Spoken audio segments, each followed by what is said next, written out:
Hello YouTube and welcome back to another game of StarCraft 2 Legacy of the Void. We are of course in game number 3 between Snute and Polt. It is the grand final of the WCS Championship. It's a while back, I know. We're catching up right now. After this series we are going to be of course back to more recent games where we're going to see the new maps and yeah, that's pretty much it. It's going to be more recent games with all of these players, and of course there's going to be a few changes as well to the channel, which we will discuss at a later point.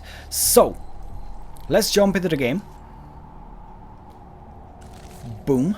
We are in StarCraft. We are in Prion Terraces. It is Legacy of the Void, and it is about a month back from where we are right now. So Snute versus Polt, game number 3. By the way, scores will be displayed shortly, so if you haven't seen the previous games, please click the links in the description. They will take you to game number 1 and 2, just in case you have missed those. So we got ourselves the StarCraft 1 Brood War Zerg soundtrack in the background. It's one of the soundtracks, it's one of the more calm ones. And let's bring up the score. We're currently at 1 apiece.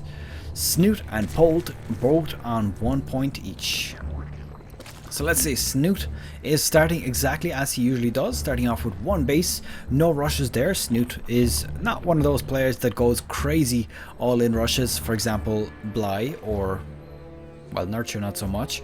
But yeah, Snute is a bit more of a calm player. He likes to get his macro going from what I've seen so far, and to be honest, I like that. I like that in a Zerg. When a Zerg is rushing all the time, it kind of takes away from the experience, because you only get to see, like, you know, maybe Zerglings and Roaches, and that kind of ruins it sometimes. Especially for me. I don't really like these super fast games unless it's like a super exciting and mega action-packed rush, which usually it is, but they end too fast.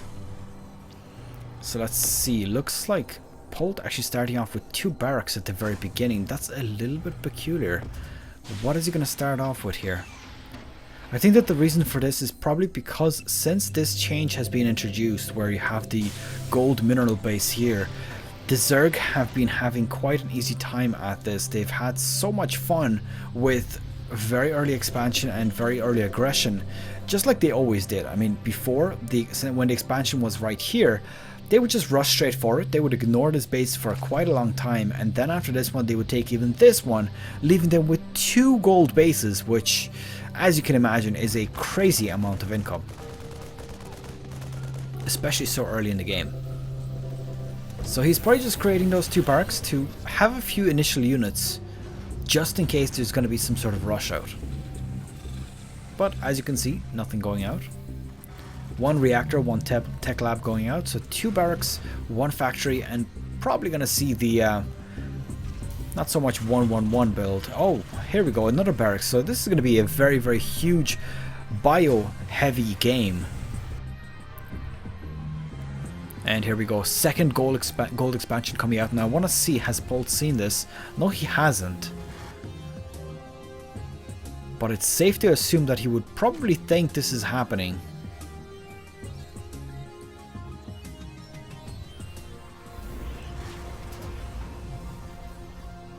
And here we go.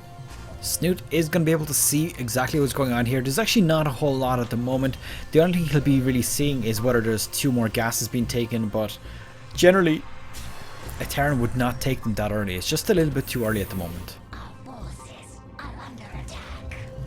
And there we go, Overlord has been sacrificed. Now, did he see these barracks, or even at least one of them?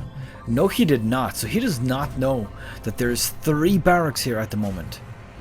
Now, 3 barracks could be turned into quite an aggressive game, because you could pump out a lot of units very, very quickly.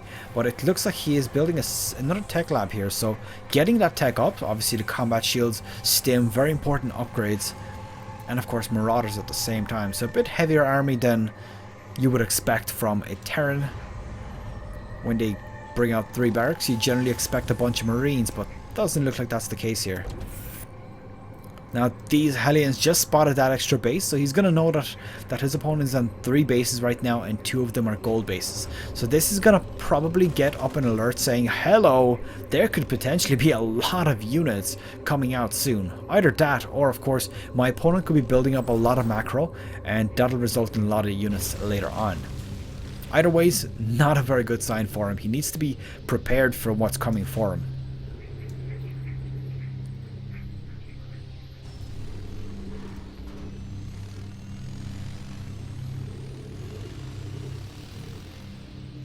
Stimpack is about to complete.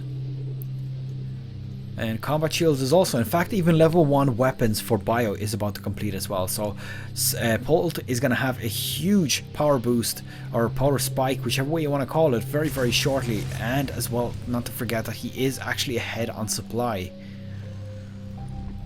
So this is going to be a very tense moment for Snute. He's going to have to be careful here. If these Marines and Marauders stim up, it could be a nasty situation. And there we go, the concussive shells are pushing back, or rather, is there concussive shells done? There is not, so that was just the Queen being slow off the creep. Getting those taken out, a few units being pushed back here as well, and the Marines and Marauders pushing straight up the ramp. They are taking corrosive bile hits though.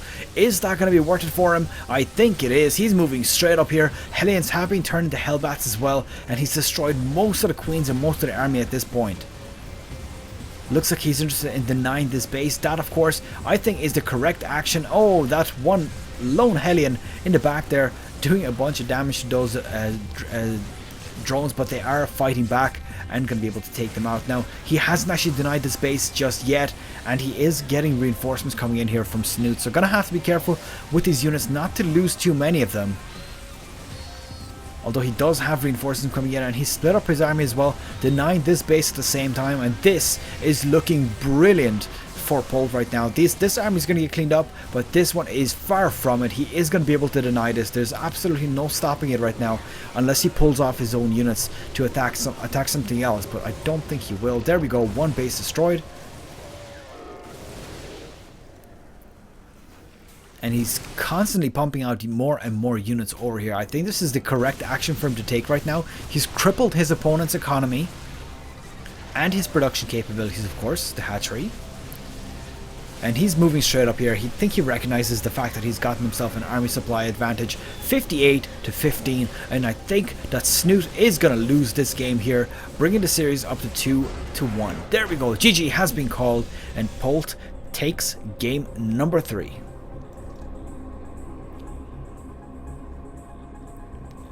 And that is pretty much it. I hope you've enjoyed this game. It was a very quick one, just 7 minutes. Please leave the video a thumbs up. Of course, leave comments and suggestions if you have any at the bottom of the video here in the comment section. And that is pretty much it. Good luck, take care, and I will see you guys in the next one.